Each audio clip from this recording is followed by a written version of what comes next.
Welcome back to the Saturday Show, 97.5, the KSL Sports Zone. Christian Esparza, Alex Napoles. Shout out to Parker making that awesome intro. We actually made that last year. Yeah, we did. Or Parker made that last year. Yes. We never got the opportunity to play it. But now we do. Now we do. Now we do. Awesome stuff.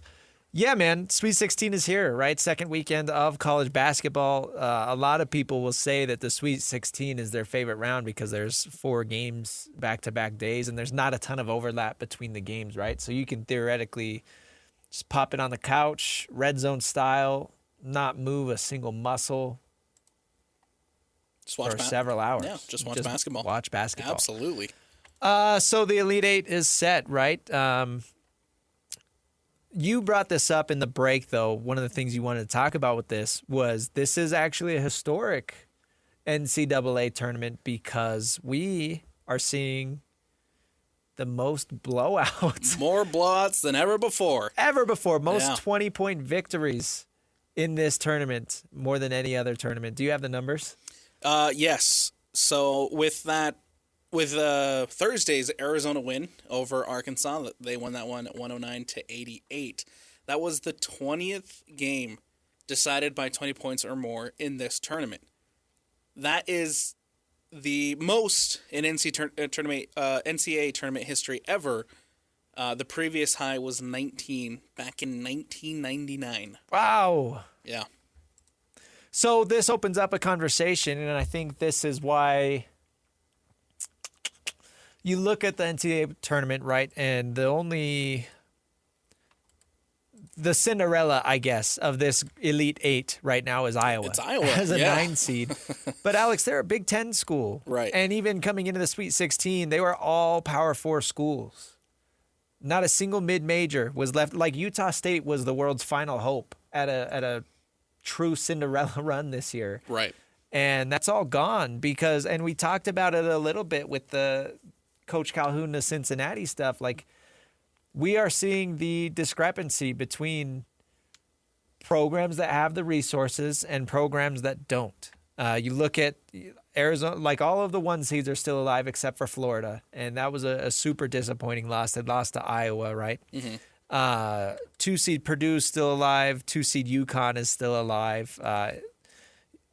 You've got Illinois rounding out the thing, and Tennessee, a 3 and 6 seed. So you're just not seeing these no-name schools making deep runs anymore because they just can't compete. I mean, Utah State's played Arizona the closest that anybody has this tournament. Right. And I brought it up earlier, like that's a $2 million roster going up against whatever Arizona has. And I think that is, I don't know if I want to say ruining March Madness. I mean, some people would certainly say it's ruining March Madness. I definitely think that it's why the past 2 years this bracket is going more chalk than traditionally it does. Yeah, and I think, I don't want to say it's dead either because I think there's still glamour to it. I think there's still a lot of glamour and a lot of fun to the tournament, even with the absence of a true Cinderella. You look at the games from Thursday night, and that Texas-Purdue game was so fun, man. Going down to the wire. I did enjoy the Illinois victory over Houston just because I thought Houston was going to make the Final Four. I hated that game. I thought it was going to make the Final Four. And some of the worst basketball I've ever watched. It's a very disappointing loss for Houston, but I think the storyline of Illinois knocking off the powerhouse that is Houston, I thought that was fun. Obviously, Iowa is a fun story. The game wasn't necessarily fun, but it's a fun story to see a 9-seeded Iowa knock off Nebraska, who, by the way, Nebraska had won their first NCAA tournament game in program history. That's crazy in this tournament. Duke St. John's was fun. That was a great game. Yesterday's games were much more fun. Well, so much more fun. UConn Michigan State was fun, seeing Hurley go against Izzo. Yeah. That was... Well, and Michigan State started off the game terrible. They had a stretch where they missed 16 of 18 shots. Yeah. They made 2 of their 18 shots to start the first half, and they eventually pulled in and made that one a game. So that one got a lot more fun. And yeah, that St. John's and Duke game, man, I could have watched that one over and over and over again. I would have loved to see Patino go through, man. Yeah. I'm a big Patino fan, just because he looks like he'd be tied into the Italian mob. Yeah. But Duke. They're my pick to win the championship. They are. I mean, they are who I picked in my bracket. Yeah. But I don't know. Beating St. John's gave me a little ease, but their first 2 games, man. I mean, they barely beat Siena, Right. and that worried me quite a bit. But St. Right. John's is a good program, and again, Patino's a great coach. So getting past them, that's a great win. I think Michigan might have the best player in the tournament still alive. Jaxa Lendenborg has been phenomenal. He's been really, really good, and he's a senior, right? And that speaks to like all of the teams left right now. Their best players aren't really freshmen. I mean, you look at even Arizona, like Koa Pete, their big name freshman, is not the best player on this roster. So I don't know. I think that, local schools take note, right? Hint, hint. You know what I'm saying? Like, it's nice to have these big time freshmen that come in and score a lot of points, but, well, I guess Duke has the Boozer twins, right? But Duke is always Duke. So I don't know. I really like Lindenborg, though. Duke just has a well-rounded team. They always do. Even though... And it's not just the Boozer twins. And actually, they didn't play great yesterday. Yeah. I think now with the March with the tournament, I look at it as you mentioned it, right? The top teams have the top resources and they're kind of separating themselves. You look at the Arizonas, the Dukes, the Michigans, and for as much talk as we have about football and NIL making it more even, more competitive, and spreading the talent across teams, I think might be doing the opposite for basketball. You think so? Because what's to stop a breakout player in the NCAA tournament from a mid-major team to jump in the portal after everybody sees this guy play in the tournament, has a great performance, maybe goes on the first round, then has the opportunity to transfer to a different school. Well, and also in basketball, bringing in one good player does a lot more for your team than splurging on one good player in the football transfer portal. And I know it's comparing apples and oranges a bit, comparing football and basketball, right, at the college level, because they are two different sports. They are two different. They are ultimately very different. But I think for everything that we applaud NIL doing for college football, I think it's doing the opposite for college basketball. Yeah, I mean, there's pros and cons, right? I've always been pro players getting paid because right, and I am too. I am pro the players NCAA is a paid. Brand built on the backs of these kids. Right, Nick Saban made a career out of it. Right, and Nick Saban became a super millionaire out of it. Right, and so I think it is great that the players are getting paid now, and I think NIL has done really well in that sense, but. With the transfer portal being willy-nilly, with teams having the resources to go out and make these big NIL deals in basketball, all the talent is going to the blue bloods, to the bigger schools, and the mid-major is getting left out of the fun, man. Yeah, I mean it's tough because you look at the biggest names, right? BYU's out; they had AJ DeBonsa. Darren Peterson is out with Kansas, right? It's just more than I know I just said that one player makes a bigger impact, but also, again, it's more than just that one player, right? And you can bring in all the talent you want, but you still got to have a good coach. And I think coaching really matters in college basketball, and that's why a lot of these programs that are still alive, I mean, it's great coaching, or they've got a lot of resources. Like, that's why Texas got past BYU and Gonzaga. Like, Texas is not a historically good basketball program, but you know what they are? They're an SEC school with a lot of money. Yeah. And a competent coaching. I'm not even going to sit here and say that their coach is a great coach because I don't know. I don't follow Texas basketball, but I mean, he's good enough to win a couple games in March. Like, Texas was definitely underseeded, in my opinion. You think?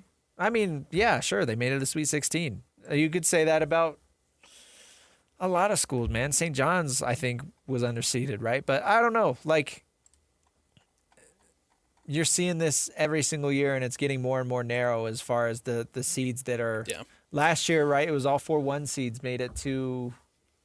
It the wasn't all 4 1 seeds in the Final Four, was it? Oh, I can't remember off the top of my head. But But they it were was definitely- most. It was most. Still alive late. And we're almost seeing the same thing this year. So I think, to your point, man, it's the schools, it's the haves rising up above the have-nots. And Yeah. it is funny looking at some of these programs, especially speaking of like UConn and Duke. Ironically, like Duke won the ACC championship in football on the technicality. But like Duke is a basketball school, right? UConn is a basketball school. They're not spending money on their football teams. Michigan State's football team was terrible this year, right? So how many of these schools are prioritizing basketball over football? Purdue, right? Like, I don't know, Michigan, I guess. Michigan has. No, Michigan is on the, want to be careful what I say about Coach Witt, but yeah, they should be a really good football team next year. Yeah, So yeah. I am interested to see like how long that can keep up, right? How long are you going to be a powerhouse in football and basketball, or are you going to have to kind of commit to one or the other? So I think that's a very interesting thing too. But then you look at like Iowa. Yeah, Iowa's got a respectable football program, and they're making a run. Respectable, yeah. That's a good word for Iowa. Arizona's football team was decent this year, but they're certainly more of a basketball school, right? So how many of these, Elite Eight and Final Four teams are we going to continue to see, that school just picked investing in basketball over football? Yeah. I did go back and look at last year's, and it was all 4-1 seeds. In the Final Four? The Final Four was the 4-1 Final Four seeds? was all 4-1 seeds. Yeah. And I mean, we very well might have that again this year, aside from Florida, besides right? Florida, yeah. Duke, I mean, I think Duke has done enough to. There was concerns for me there too because of the way that they started off the tournament, but after beating St. John's, you're absolutely right. Like there is a little bit more, and who knows, maybe they. Maybe it was a little bit more of a lack of effort because it was the earlier rounds and they didn't want to. They had a player straight up say that. Right. Oh yeah, that's right. Against That's Siena. right. He was like, we thought we could just roll over and cakewalk through this or whatever. Yep, absolutely. But Duke has come around, Arizona, I think, has a really, really big shot of winning the national championship as well. And then we'll see what Michigan does too, man. And one of the players yesterday, after winning their game, they said that this is probably the best Michigan team ever. Sure. I would say that too if I was on the team. So So coming up today, right? 4:09 is the first tip-off. Illinois and Iowa. Illinois 6.5-point favorites. That's going to be in Texas. And then the other game tonight, Purdue and Arizona. That should be a really fun game. Arizona 5.5-point favorites. That's going to be in San Jose. And then tomorrow's games, you're looking at Tennessee and Michigan. Michigan is 7.5-point favorites. That game is in Chicago. And then Duke and UConn, 3:05 p.m. tomorrow. Duke 5.5-point favorites. That game is in D.C. I think definitely the highlights for both days are the afternoon games, right? A 1 and a 2 and a 1 and a 2. yep, on both sides. And again, you're looking at both of those games are two basketball schools going head to head. So I don't know. That's an interesting point. I mean, I don't follow Purdue football closely, but there's a reason, yeah, right? they were not good this year. Right. So, and again, I know that, yeah, sure, technically Duke football won the ACC championship, but let's not kid ourselves. They're not powerhouses. Yeah, man. I think there is a very real possibility of 2 1 seeds being alive. 3 1 seeds being alive, when we're looking at next weekend's games. Looking at the Final Four, yeah. Absolutely. It would be 3 1 seeds and either a 3 or a 9, depending on I who hope wins. it's the 9, man. I hope it's the 9 just because everybody picked Iowa going far, right? Yeah, absolutely. I think it'd be awesome if it was Iowa to take down Illinois, because then you'd have the 1-1-1 and a 9 just chilling and hanging out, and then that would be your Cinderella. And I mean, it's unfortunate to think about, but that could be the future of the tournament, where you have these low-ranked power forward teams like an Iowa or even a Texas making it to the Final Four, and that's your Cinderella going forward. Instead of having a San Diego State and a Florida Atlantic make it to the Final Four. Yeah. So. Well, maybe the Pac-12 can become a P5 school again. We'll see. Gonzaga will. That's a joke, by the way. I got to clarify when I'm joking now, because people apparently don't. I don't know. You got to spell it out these days. Yeah. Okay, let's take a break, Alex. Utah Mammoth. We got to talk about Mammoth. We haven't hit Mammoth in a couple weeks. Things are looking a little shaky. Starting to get nervous. We'll hit Mammoth next. Royals, by the way, 56th minute, they are leading 2-0.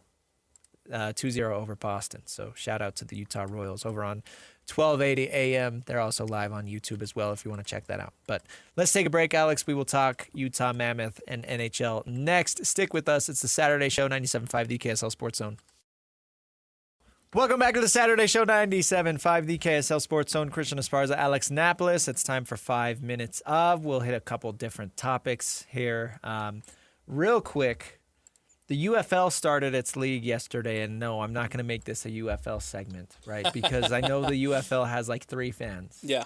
I understand our audience. But they're doing something interesting with the rules this year. They have made 60-yard field goals worth 4 points instead of 3. And historically, the UFL, or whatever football league is going on in the spring, it's always had several different names, they will try out these rules that the NFL will later adopt. Not saying the NFL has thought about adopting the 4-point field goal for 60-yard field goals, but I wouldn't be surprised if it happens. You saw it with the kickoff rule. There's new dynamic kickoff that a lot of people don't like. That started off in the UFL. Anyways, the first 4-point field goal in UFL history has been made, Matt McCreen. So, yeah, any field goal 60 or more yards is worth 4 points instead of 3. I think that's an interesting little wrinkle. It is an interesting wrinkle, but I feel like maybe and I'm just not a big fan of change, and so I don't know. I get that. I don't know if I would get ever. I don't know if I would ever like to see the 4 points coming in for the NFL. 60-yard field goal. For the NFL. Yeah. I get it. 60-yard field goals are amazing. Don't get me wrong. Yeah. And should absolutely be applauded and whatnot. But if we're gonna have field goals, man, just keep it at 3. Shout out to Matt McCrane on the Makes DC. for more interesting games and more interesting late game scenarios. Yeah. Yeah.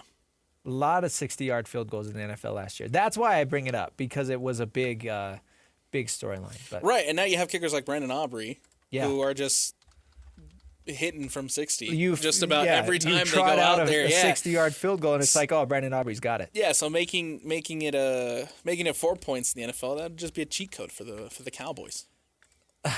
And that's the only cheat code that they would ever have. Okay, we got to talk NHL hockey, because we haven't talked about the Mammoth in a while.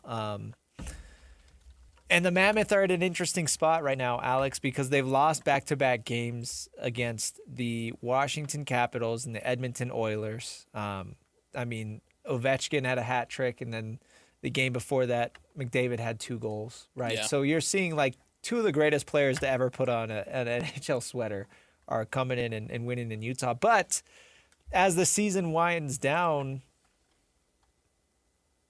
6, 7, 8, 9 games left on the year. You got to keep an eye on the wild card standings, because right now the Mammoths still hold the top wild card spot in the West at 80 points. Who's creeping up behind them, Alex? The Nashville Predators and the LA Kings and the Seattle Kraken. Guess who the Mammoths play their next 2 games? The Kings and the Kraken. Yep. And then Thursday, April 9th, they've still got Nashville on Got a deck. game against the Predators coming up. So tonight's game is huge, because not only can you if the Mammoth win in regulation, that's 2 points that you get and no points for the Kings. So you really want to win the next 2 games in regulation and not let them go in overtime, because you don't want these 2 teams, the Kings and the Kraken, picking up an overtime point. But you got to get back on track if you're the Mammoth right now. Back-to-back losses, and all in all, since March, I mean, they've kind of fallen apart. Yeah.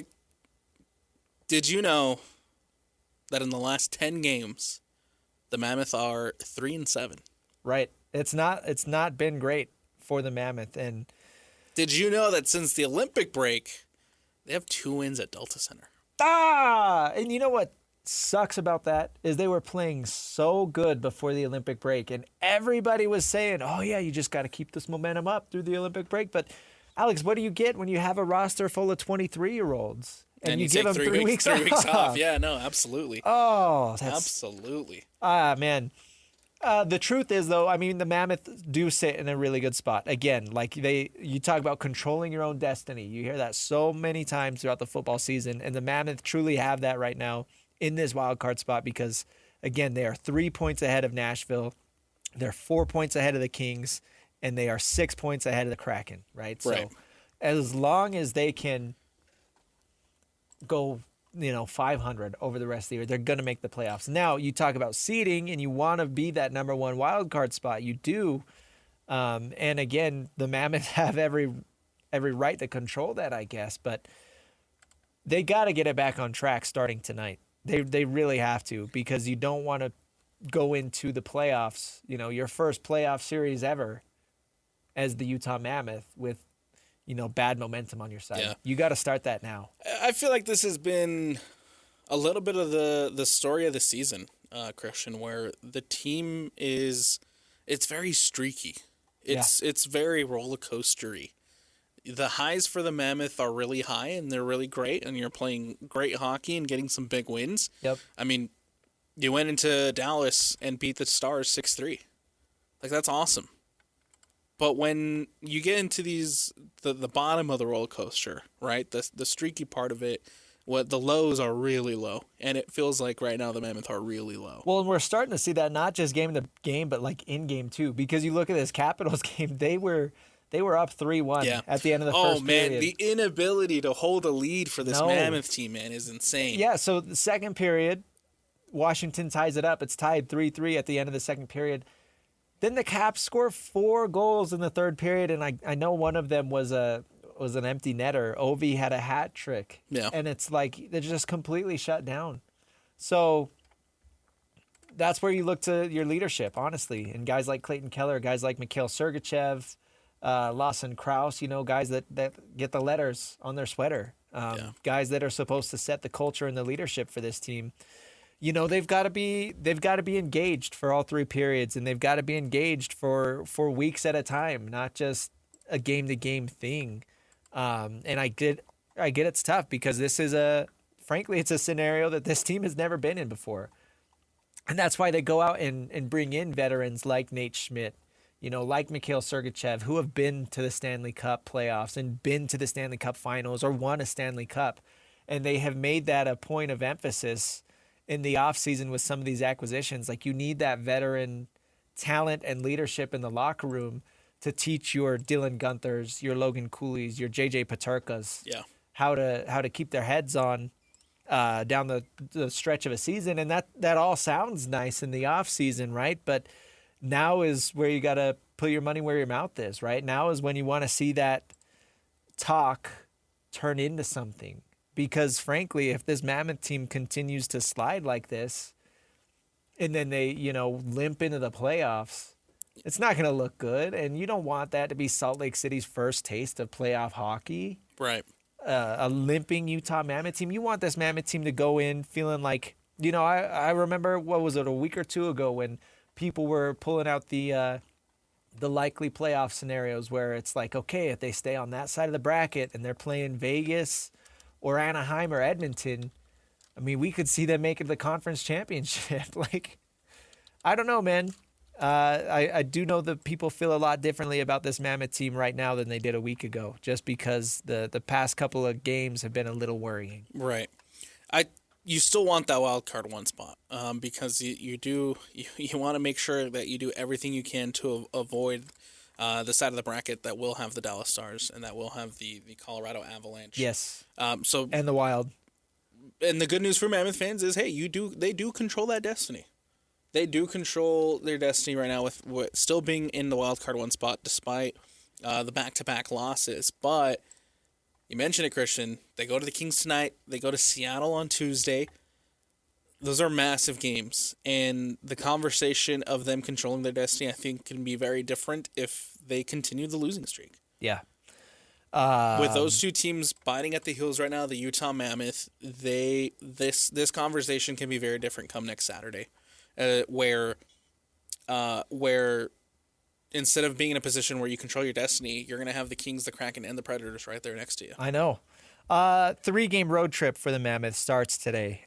Like you mentioned, they go Kings, Seattle, and then they'll be up in Vancouver. The good thing is, the Mammoth are ahead of the Kings and Seattle in the standings, right? So those should be competitive games. You'd like to win both of those. And then Vancouver is one of the worst teams in the league, so that should be 2 points for the Mammoth. But again, you don't want to sit here and talk about should be. Like, put up or shut up. Go out there and get those 2 points. Yep. And you talking about the Kings and Seattle, don't let those games get into overtime. If you're going to let one of these games go into overtime, let it be against Vancouver, because you don't want to give those other two teams points. Or, crazy thought, Or just win all 3 games, yeah. just win all 3 Yeah, games. if it was that easy. Come on. Yeah.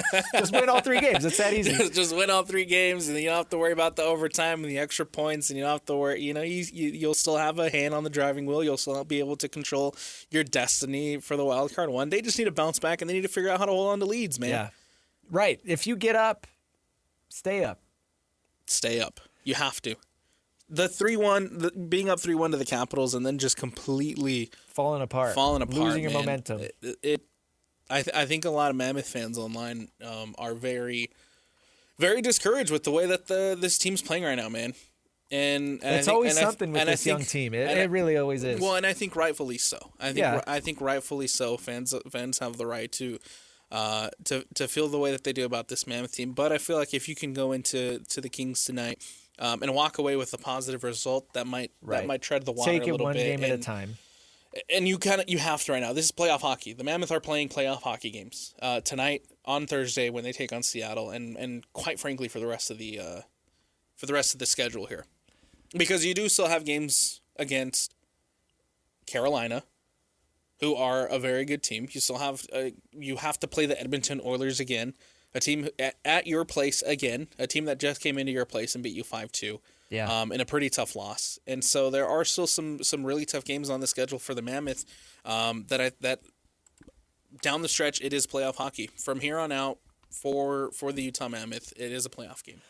It is, but so you look at these teams that they're playing, right? Like, as currently constituted, the only opponents on Utah's schedule that are playoff teams are Edmonton and Carolina. That's it. 2 of their next 7 opponents are playoff teams. The rest of the teams are out of the playoffs. So Utah Mammoth, show us why you belong, are in the playoffs right now. Yeah. Show us why you are a playoff team. Go out and beat these non-playoff. I mean, it sounds simple, and I know it's way more complicated than that, and that hockey is a very intricate game. But at the end of the day, show us why you are better than that. Show us why you are above those other teams in the standings. And I do think they have the talent to do it, and especially now you look at the health of this team, and they've got all their guys back, right? They're not dealing with any real major injuries. And I know over the course of an 82-game season, everybody gets banged up, but you're talking about a team that, went without Sean Dursey for an extended period, went without Logan Cooley, Dylan Gunther for extended periods, right? Those guys are all on the ice right now. Mackenzie Weegar, they made the big trade for him. He's playing real good hockey. You've got the talent to do it. So get out there, beat these teams that you should be beating, and wrap up that wild card race, man. Because I'll tell you, this market is itching for some hockey. Absolutely. That does remind me, we do got to get into a little bit of controversy because, again, Salt Lake City has never experienced playoff hockey before, right? And all of the Utah Mammoth season ticket holders got their emails about pricing for the playoff tickets, and I think a lot of people were caught off guard with how much money it's going to be. I'll tell you, my friend is a season ticket holder. He was texting me, if they wanted to buy playoff seats for every round of the playoffs, including the Stanley Cup, it would be like $30,000, like over $30,000, which is more than the actual regular season itself. So these season ticket holders are figuring out that, yeah, playoff hockey is expensive, and especially the pricing for those Stanley Cup playoff matchups, man. It's a pretty penny that you got to pay. But I'll tell you what, man. Again, like we have not had playoffs in this market since 2022, 2021. Yep. I guess like we need something, and it's so close to being here. I'm not going to pay to go watch the games because I don't have that kind of money. But what'd you say? 9 games left? 9 games in the regular season left. Yeah, it's right there, man. It's right there. there. There is a light at the end of the tunnel, but you have to make it to the end of that tunnel. Yeah. You know what I'm saying? Yep. You know what I'm saying?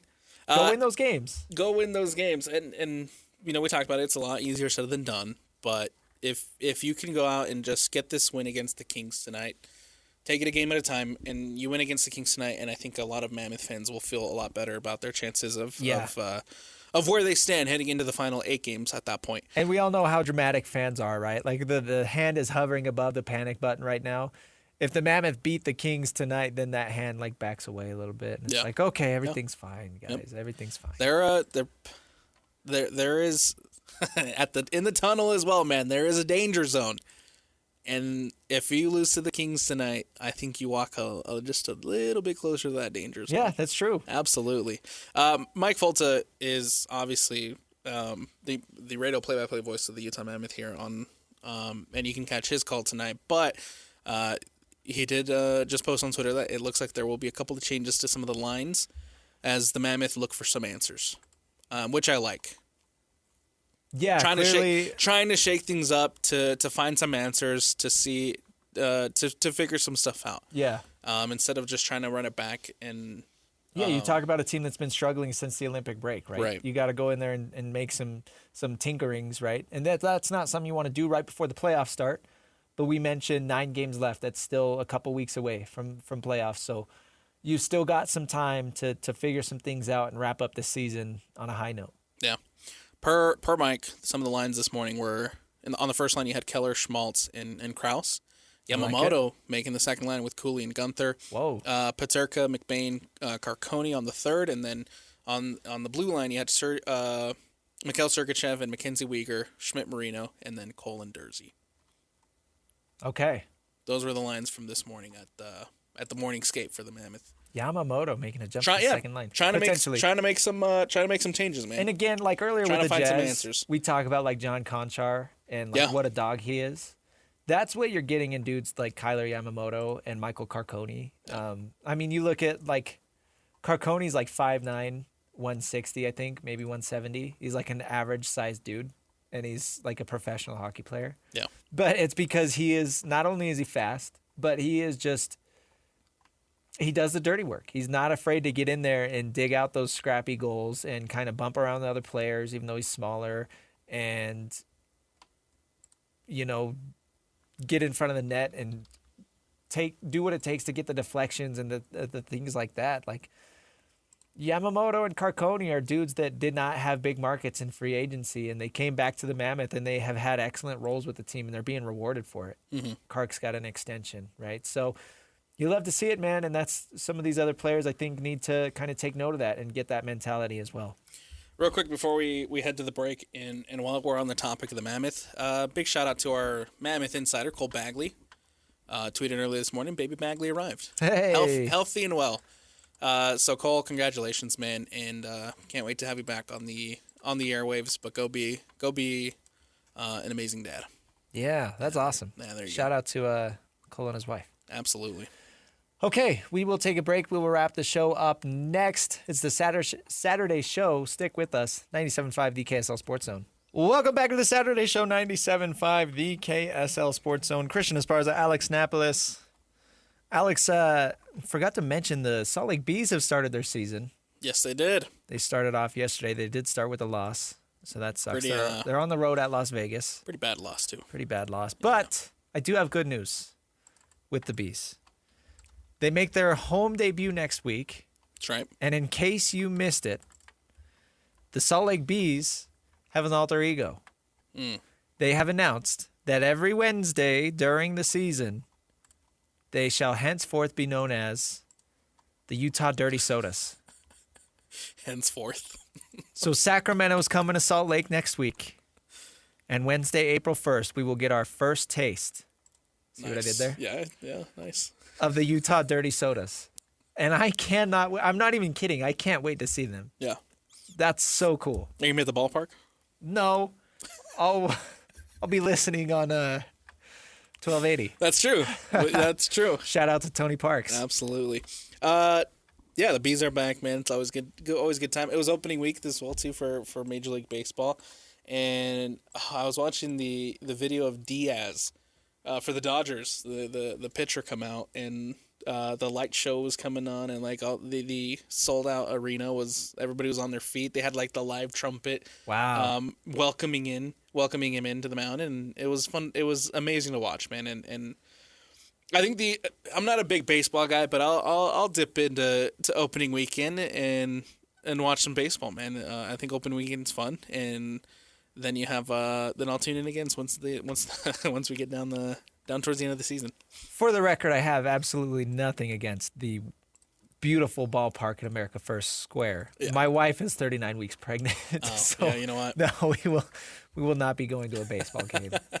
But I can tell you what, I really enjoyed the Utah Dirty Sodas branding, and there were some other teams that came out with some alter egos that were just straight ridiculous in the best way possible. I think that's so cool about minor league baseball. They get out and have some real fun with their marketing and stuff. Yeah. And, I mean, with the Bees being at Las Vegas this weekend, I've been to the Aviators ballpark and watched a couple games down there. Like, that's a great venue to go watch some baseball. And I think minor league baseball is like, it's one of the things that's kind of sacred in sports. Like, it is a really, really cool thing that it is what it is, and everybody knows what it is, and it's goofy and it's fun, and you don't really know how long the players are going to stick around, but it's so cool, and I'm glad we have the Bees here in Salt Lake, because the bees are great. Absolutely. The best branding though in minor league baseball is the Rocket City Trash Pandas though. Yeah. Yeah. There's some great ones. It's by far my favorite. Some amazing. I've never seen a Trash Pandas game, but anytime I see their logo, I'm like, yes. What is it?